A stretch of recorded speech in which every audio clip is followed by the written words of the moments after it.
"You don't fit in with my friends," she said while dumping me at the restaurant, so I focused on building my own life. 3 years later, she's single and struggling, while the guy she called socially awkward is thriving. Looking back, I should have seen the warning signs earlier, but when you're in love with someone, you tend to overlook the small cuts until they become fatal wounds. Stephanie and I had been together for 3 years after meeting through our mutual college friend Jake at a house party in Denver, where I worked as an IT support specialist at a mid-sized logistics company while she pursued her marketing coordinator role at some trendy startup downtown called Synergy Solutions that specialized in helping local businesses build their social media presence. At first, our differences felt complementary. She was outgoing and ambitious, I was steady and thoughtful, and we seemed to balance each other out perfectly during those early months when everything felt effortless and genuine.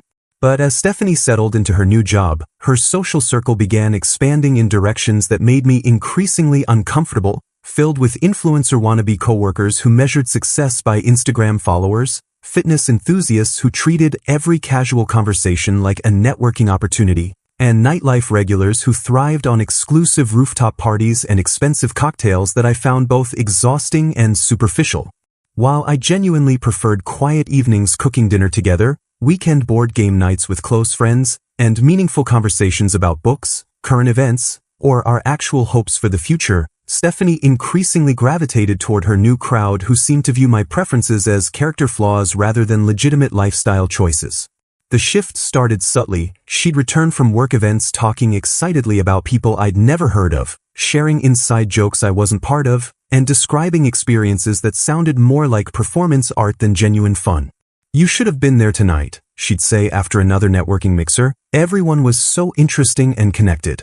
But when I'd ask specifics about what made these people so fascinating, her answers were always vague.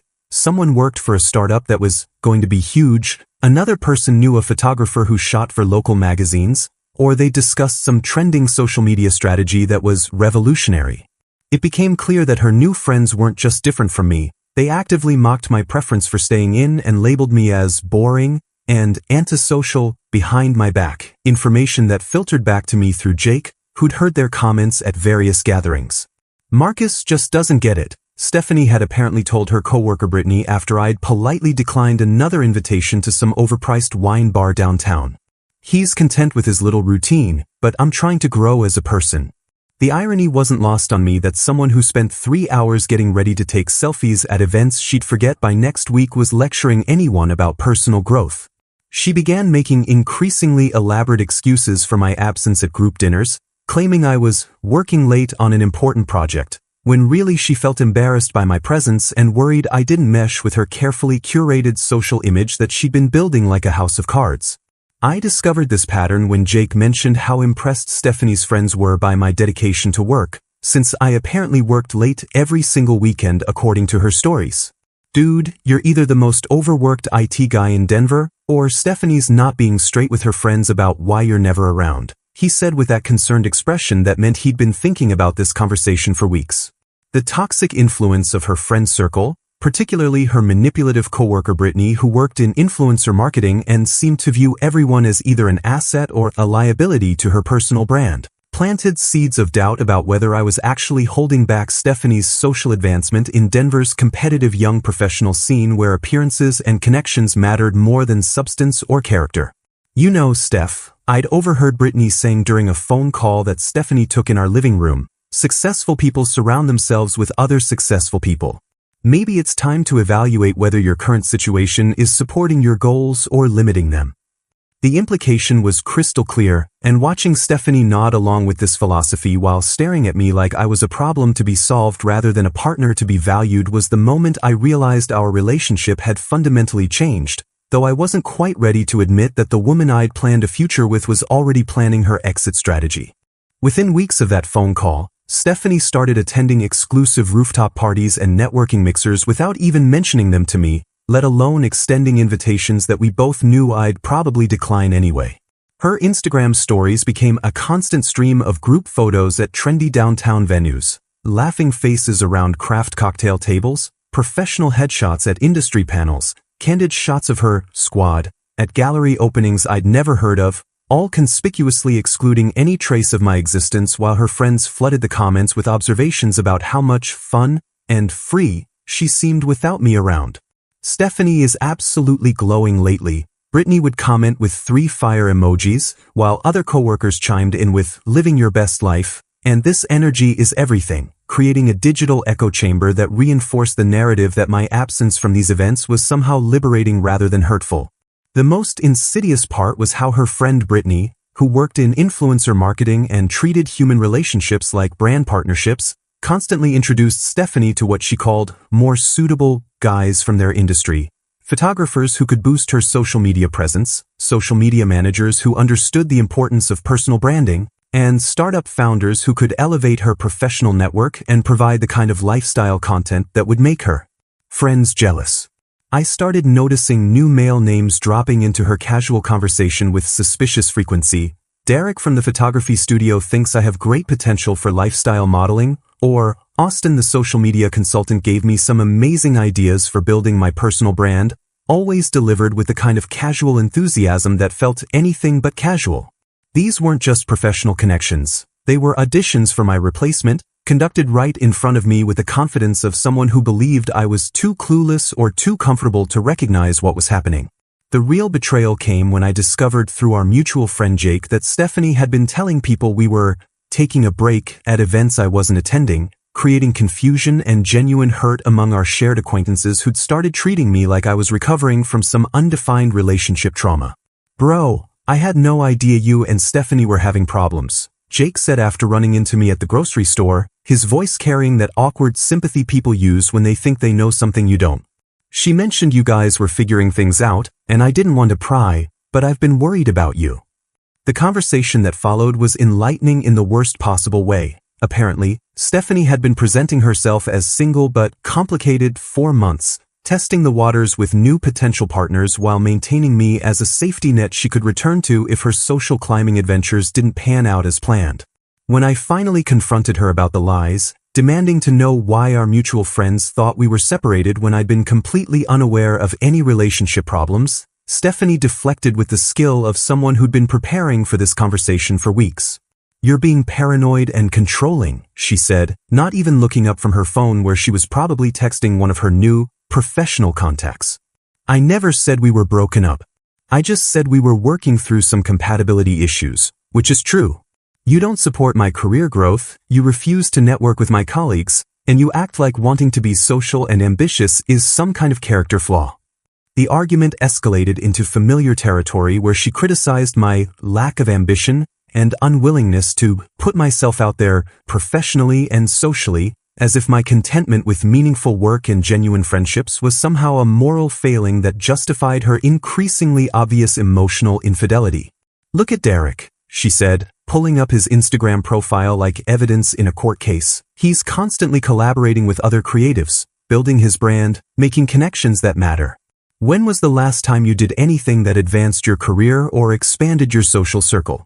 The fact that Derek was a freelance photographer who lived in a studio apartment and drove a 2008 Honda Civic while I had a stable career with excellent benefits and my own condo seemed irrelevant to her argument, because success in Stephanie's world wasn't measured by security or substance but by social media metrics and networking potential. The breaking point came when Stephanie's friends convinced her that my introverted nature and preference for authentic connections over superficial networking was actually social anxiety that was preventing her from reaching her full potential in Denver's social scene, a diagnosis delivered with the confidence of people who'd never met a personality trait they couldn't pathologize. "Brittany thinks you might have some underlying issues with social situations," Stephanie announced one evening after another group dinner I'd politely declined, "and that I've been enabling your avoidance instead of encouraging you to get help." The casual cruelty of that statement, suggesting that my perfectly healthy preference for quality over quantity in relationships was a mental health issue that required professional intervention, revealed just how completely her friends had poisoned her perception of who I was and what I brought to her life. They'd convinced her that my stability was stagnation, my loyalty was limitation, and my love was actually a form of psychological disorder that was holding back her transformation into whatever shallow, networked version of herself they thought she should become. The end came on a Thursday evening in March, when Stephanie chose our favorite upscale restaurant downtown, the same place where we'd celebrated our first anniversary and countless other milestones, to deliver her devastating breakup speech during peak dinner rush when the place was packed with Denver's young professional crowd. She'd insisted we needed to have an important conversation about our future, and like an idiot, I'd actually thought she might be ready to address the growing distance between us and work toward rebuilding what we'd lost. Instead, she sat across from me in the booth we'd shared dozens of times before, calmly cutting her salmon while explaining that she needed someone who could keep up with her evolving social life and career aspirations, her voice loud enough that the couple at the next table couldn't help but overhear every carefully chosen word. "Marcus, I've been doing a lot of thinking about us, about where we're heading, and I've realized that we want fundamentally different things from life," she said with the practiced tone of someone who'd rehearsed this speech in the mirror. "You're comfortable with your routine, your small circle of friends, your predictable job, but I'm at a stage in my life where I need to be around people who challenge me to grow, who inspire me to reach higher, who understand that success requires taking risks and making connections." The restaurant buzzed with conversation and clinking silverware, but I felt like we were sitting in a spotlight as she continued her character assassination disguised as relationship analysis. "The truth is, you don't fit in with my friends, and that's not fair to either of us. When I bring you around my colleagues and the people I'm trying to build professional relationships with, you don't engage. You stand in the corner checking your phone, you make excuses to leave early, and honestly, Marcus, you come across as socially awkward and unmotivated." The words hit like physical blows, each one precisely aimed to inflict maximum damage while maintaining her veneer of rational, mature decision-making. "I need a partner who enhances my networking opportunities rather than limiting them, someone who understands that in today's world, your personal brand and professional connections are everything."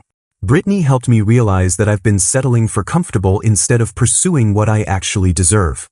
She paused to take a sip of her wine, probably enjoying the way I sat there absorbing her calculated cruelty with the stunned silence of someone watching their entire relationship get dissected by a stranger wearing their girlfriend's face.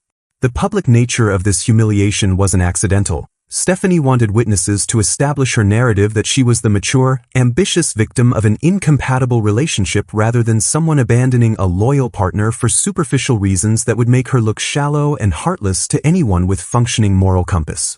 The couple at the adjacent table had stopped pretending not to listen, their own conversation dying as they became unwilling audience members to my public execution, while the server approaching our table clearly sensed the tension and decided to give us a few more minutes before asking about dessert. "I know this is hard to hear," she continued with fake sympathy, "but we both deserve to be with people who actually fit into our lives instead of forcing something that obviously isn't working anymore. You're a good guy, Marcus, but you're not my guy, and staying together would just be unfair to both of us." The clinical detachment in her voice suggested she'd been emotionally divorced from this relationship for months while I'd been desperately trying to save something that was already dead and buried in her mind. I could have argued, could have pointed out that she'd never actually tried to include me in her new world or asked what would make me more comfortable at her networking events, could have mentioned that successful relationships require compromise and understanding rather than complete personality overhauls. Instead, I maintained whatever dignity I had left by calmly signaling for the check, pulling out my wallet, and placing enough cash on the table to cover our meal and a generous tip for the server who'd have to clean up the emotional wreckage we were leaving behind. "I hope you find what you're looking for," I said quietly, standing up and putting on my jacket while she watched with what might have been surprise that I wasn't going to beg or cause a scene that would give her more ammunition for her victim narrative. The walk to the exit felt endless, passing tables full of couples and groups who definitely overheard enough of our conversation to understand what had just happened, their faces showing the kind of awkward pity people reserve for witnessing someone else's public humiliation. As I reached the door, I heard her voice behind me, probably already texting her friends about her successful liberation from the socially inadequate boyfriend who'd been holding her back from her destiny as Denver's next networking queen.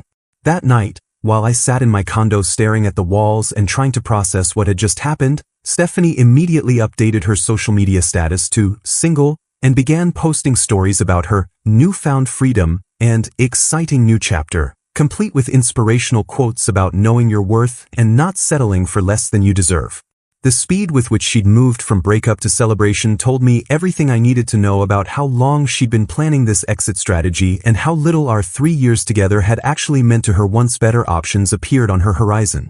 But as I looked around my comfortable, quiet space, the home I'd worked hard to afford, the life I'd built through genuine effort and authentic relationships, I realized that maybe getting dumped by someone who thought social media connections were more valuable than real love wasn't the devastating loss she'd intended it to be, but rather the beginning of my chance to find someone who actually deserved what I had to offer.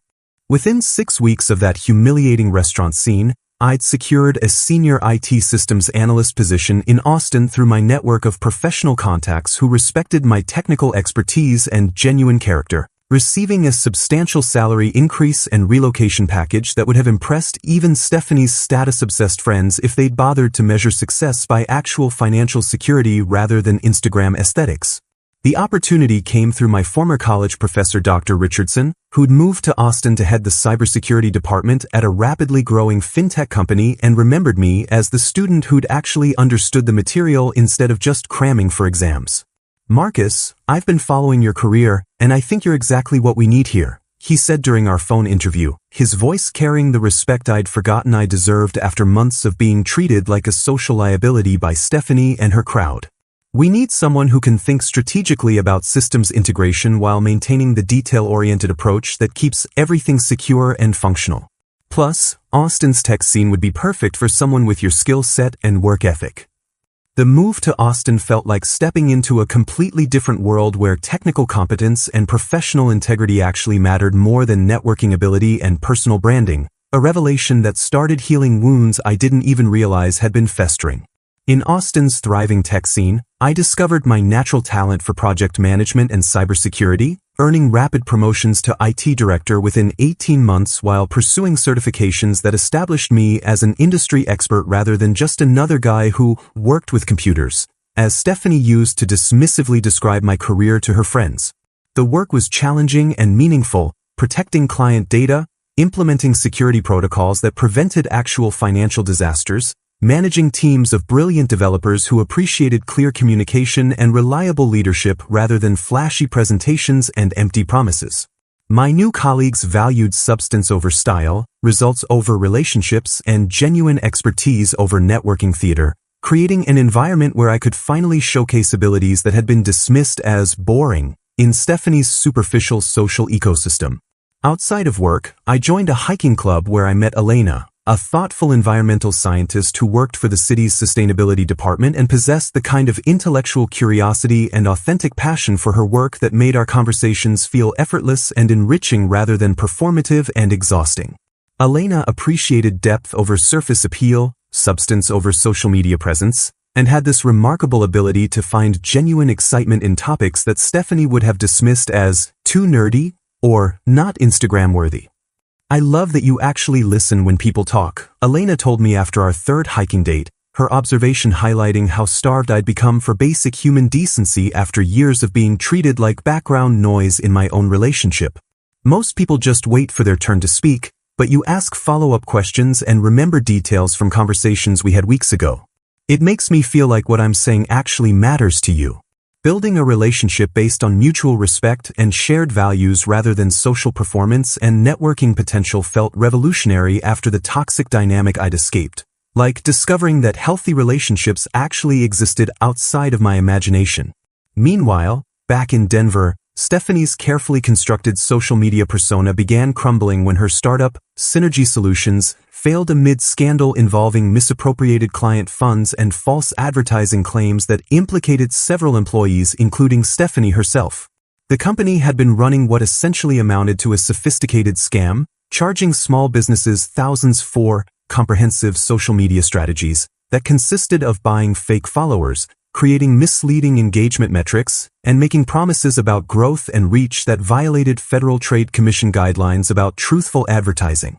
Her influencer friends quickly distanced themselves from the controversy when local news outlets started investigating the company's practices, suddenly discovering they were too busy to maintain friendships with someone whose professional reputation had become a liability to their own carefully managed personal brands.